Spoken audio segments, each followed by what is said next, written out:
The sea was a realm where nothing was ever truly safe, a wild and untamed expanse that swallowed entire lives without a second thought. For Mary, it was a place of isolation and dread. She had never meant to end up here. The day her merchant ship, the Lady Eleanor, was overtaken by pirates had been like any other. The sky had been clear, the sun warm, and the horizon distant.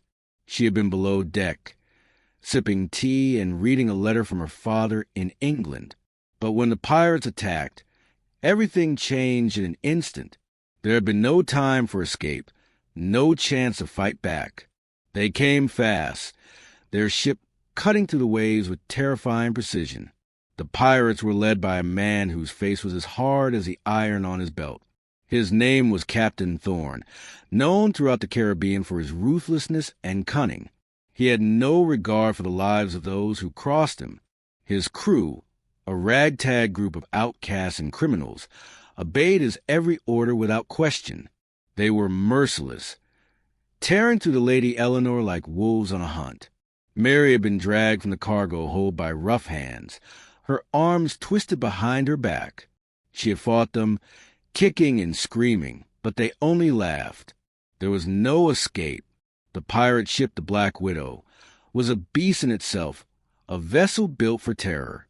The crew's shouts and the clashing of steel filled the air as they took control of the Lady Eleanor, leaving the merchant vessel in ruins. Mary's heart pounded in her chest, and her mind raced for a way out. But it was no use. The pirates were thorough and their intentions clear. They were taking everything. They were taking her, too. Captain Thorn approached her with his cold, calculating eyes. He was a tall man, his presence imposing, his weathered face a testament to the years he'd spent at sea. His long coat flapped in the wind, and his boots made heavy thuds on the deck as he neared her. Mary could feel the weight of his gaze on her, as if he could see right through her, past her fear, her anger, and her desperation. "Do you know who I am?" he asked, his voice low and steady. She shook her head, unable to form words. Fear had drained the breath from her lungs. "I am Captain Thorn," he said, his lips curling into a smirk. "And you, my dear, are now my captive." He stepped closer, his shadow falling over her. Her body stiffened as his hand reached out, brushing a strand of hair from her face. The touch sent a chill through her. He studied her for a moment, his eyes narrowing as though calculating something. "We don't usually keep women alive," he said casually, "but I have a feeling you're going to be different." Mary swallowed hard. She had heard the rumors, the stories whispered by sailors in the port towns, tales of what pirates did to women they captured. But she had never believed them, not truly. She thought it was just exaggerated gossip. Yet now, standing before Captain Thorn, she realized just how wrong she had been. As she was led below deck, Mary's mind raced. The pirate ship was unlike any vessel she had seen before. It was a place of shadows and dim lantern light, a labyrinth of narrow hallways and small, cramped rooms. The air was thick with the scent of salt and sweat. She was shoved into a small cabin, its only furnishings a rickety cot and a wooden chest at the foot of the bed. The door slammed shut behind her, and she heard the heavy footsteps of her captors retreating. She stood there for a moment, her hands trembling at her sides, her mind reeling with the realization of her fate. Mary knew she had no chance of escape, not without risking her life or worse. She was alone in this strange, terrifying world of pirates. They had taken everything from her. Her ship, her safety, her dignity. She didn't know what they wanted from her or how long she would survive, but she knew she had to keep her wits about her. There was no room for weakness, no space for fear if she wanted to make it out alive. As the hours dragged on, the sound of the ocean crashing against the sides of the ship became a constant companion. The other captives, mostly sailors from her ship, had been locked in separate rooms. She had overheard their murmurs through the thin walls, but no one dared speak too loudly.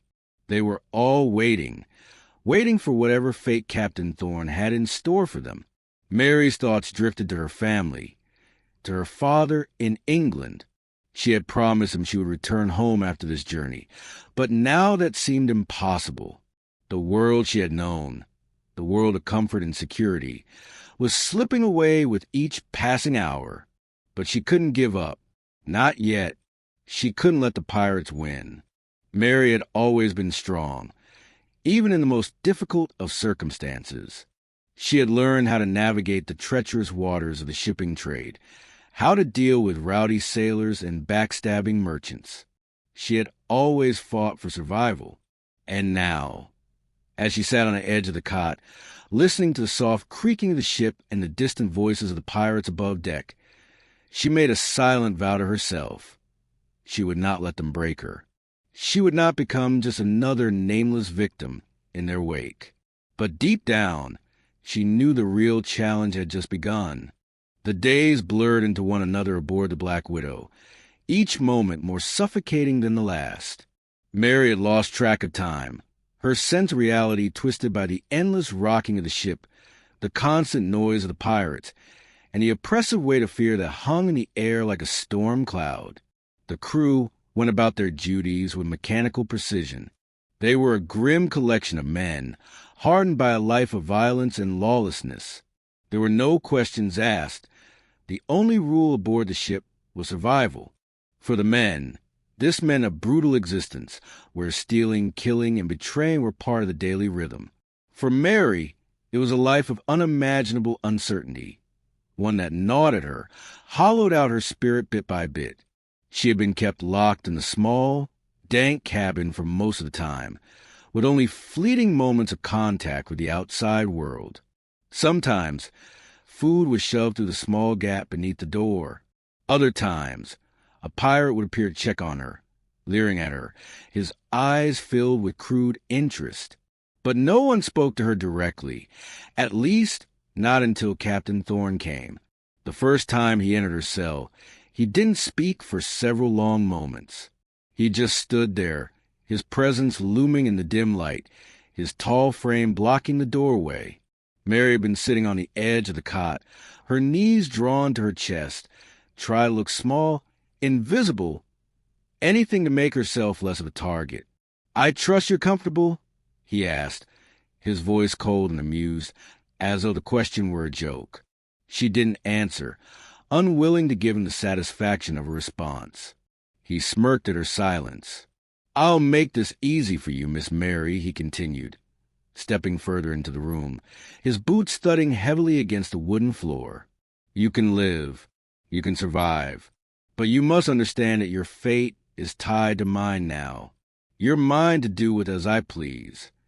Mary's pulse quickened and her throat tightened. She didn't want to show fear, but it was impossible not to. What did he mean? What did he want from her? Captain Thorne's smile faded as he took a step closer. His eyes flickered over her, sizing her up. "I know you've heard the rumors, the stories about pirates and women. I don't expect you to be pleased with what's to come, but there's little you can do about it. The sooner you accept it, the easier things will be for you." His words were like cold iron, each one sinking into her chest, twisting her insides. She opened her mouth to protest, to beg, but no words came. He was right. She had no power here. She was at their mercy. The captain leaned down, his face inches from hers. "You've been given a choice, Mary. Cooperate, and I'll spare you the worst of it.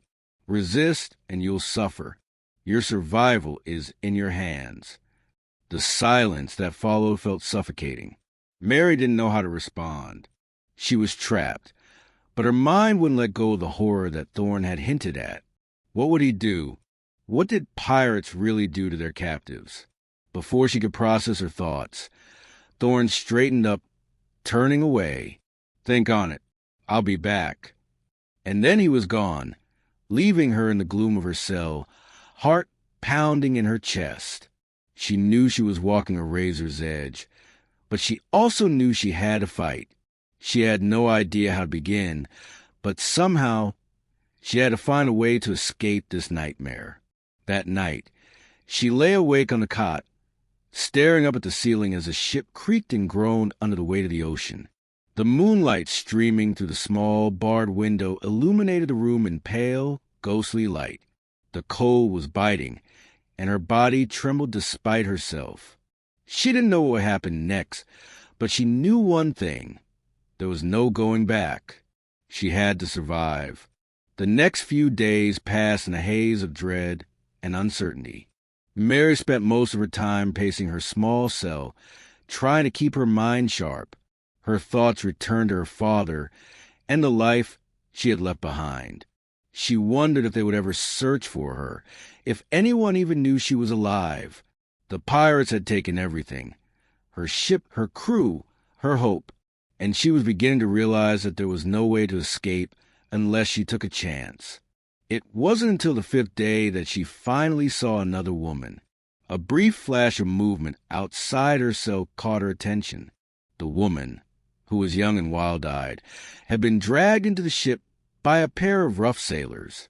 She was crying, struggling to break free, but the men were too strong. Mary's heart twisted at the sight. The woman's fear was raw and palpable, and it sent a chill through Mary. She recognized her. She was one of the merchant sailors, a woman who had been aboard the Lady Eleanor. But where had she been taken? What had they done to her? The door to her cell opened without warning, and Captain Thorne stepped in, his gaze flickering briefly to the young woman outside. "Do you see that, Mary?" he asked coldly. "That's the fate of those who resist. You don't want to end up like her, do you?" The terror in the woman's eyes was unmistakable, but it was a look in Thorne's eyes that sent a shiver through Mary.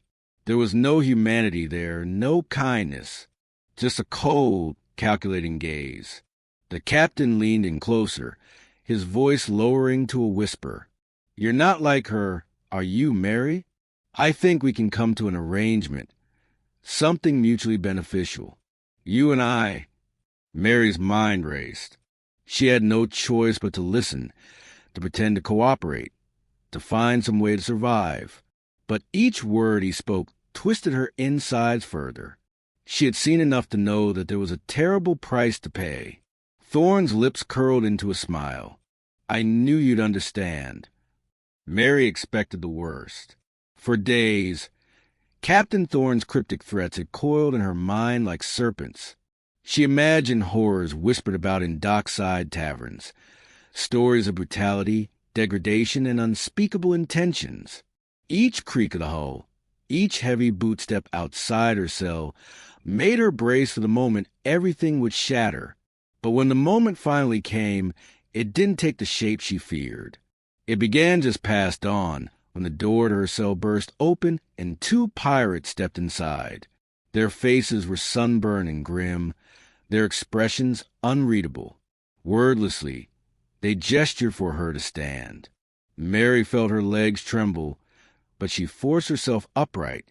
"Captain wants to see you," one growled. They marched her through the cramped hallways of the Black Widow, past snarling knots of pirates playing dice, nursing wounds or sharpening blades. She expected jeers, grasping hands, leering gazes, but instead the men stared at her with something else. Curiosity, certainly.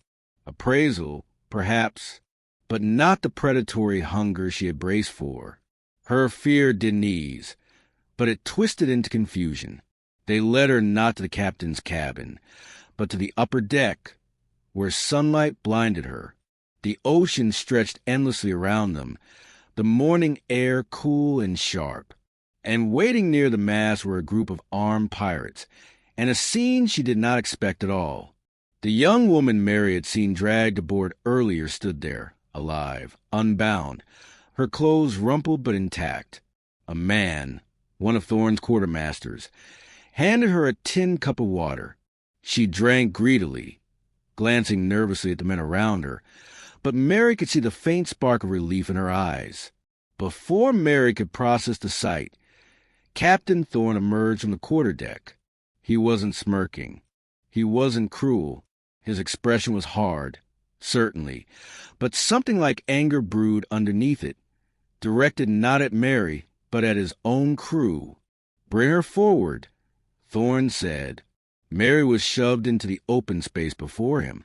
Thorne's gaze held her captive. "You misunderstood what I said to you," he said, his voice low. Not mocking this time, but dangerous in a different way. "Perhaps because you expected monsters." The crew fell silent. Thorne nodded at the young woman. This girl resisted.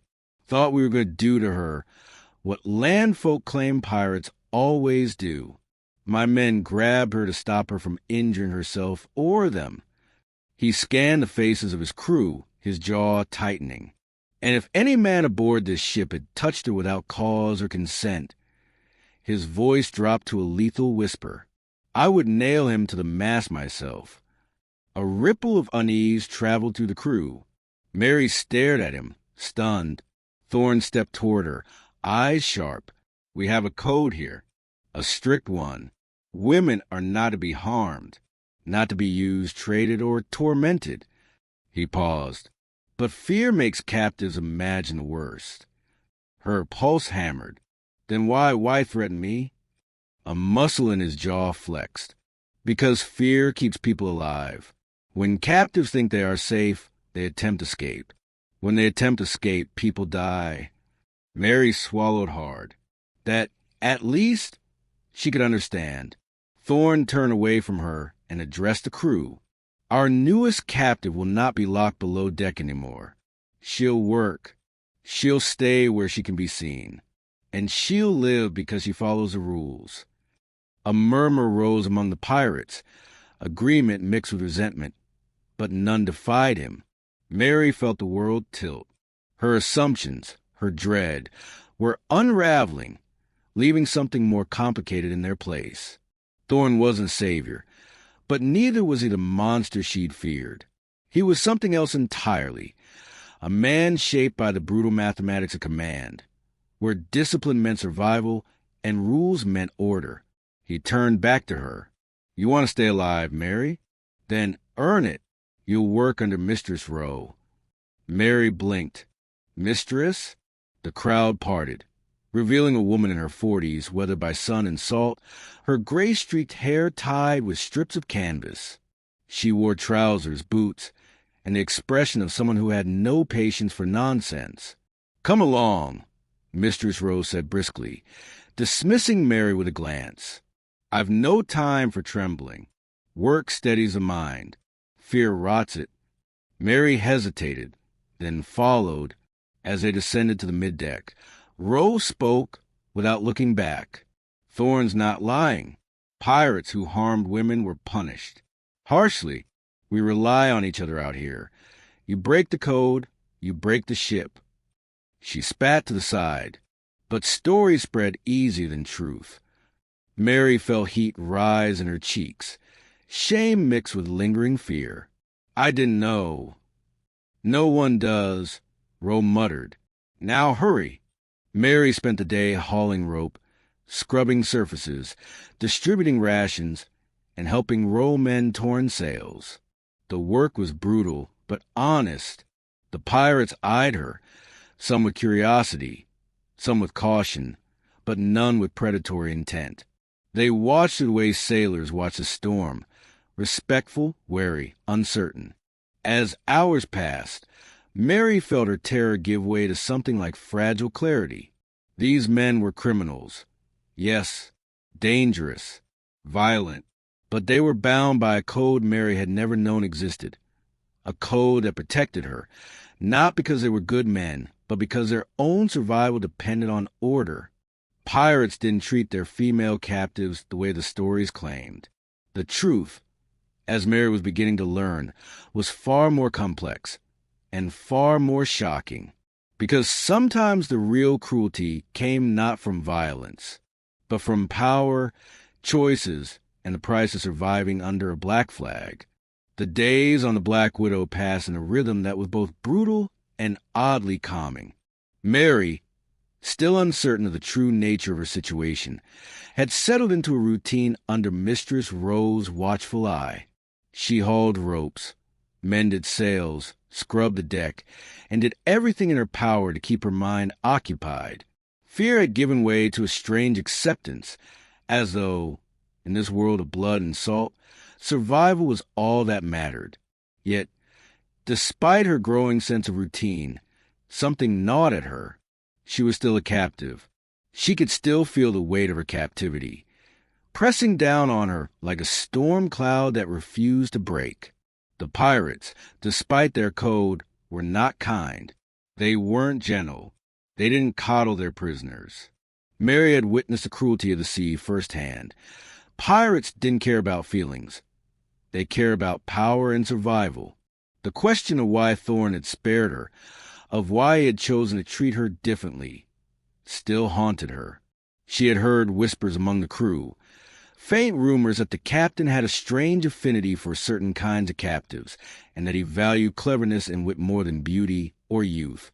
But no one knew for sure, and none would dare ask directly. That was the nature of life on the Black Widow. Uncertainty, wrapped in the guise of a rigid, unspoken code. One morning, as the ship rocked lazily in the warm tropical waters, Mary was called to the upper deck.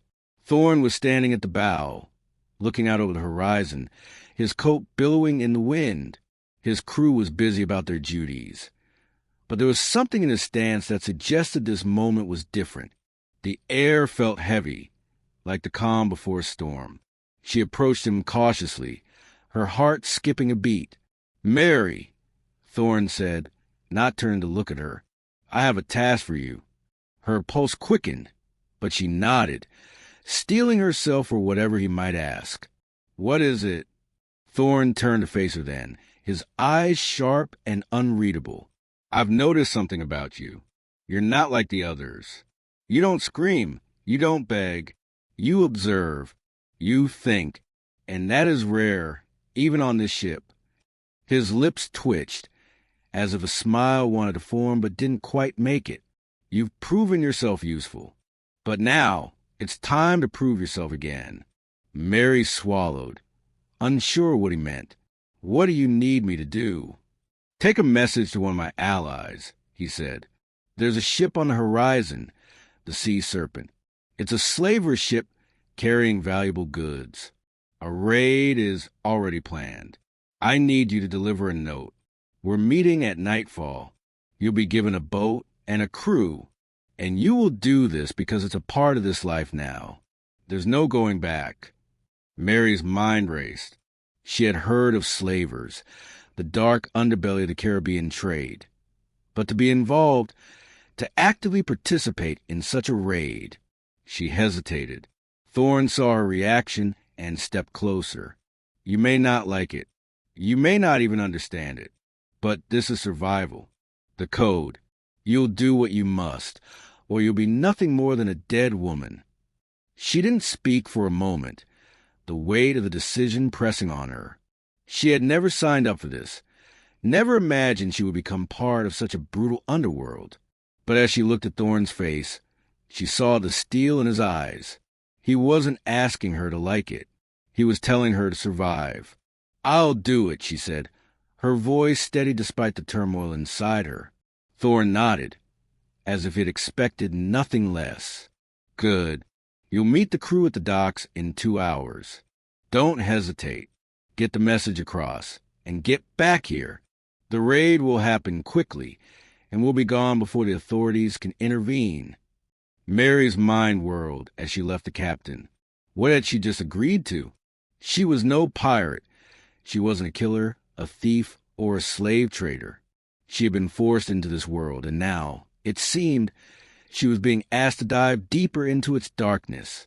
2 hours later, as the sun dipped below the horizon, casting long shadows over the ship, Mary stood at the edge of the dock, waiting for the small boat Thorn had promised. The crew assigned to her were seasoned men, hard-eyed and silent, their faces scarred by the sea. There was no warmth in their presence, only cold, calculating focus.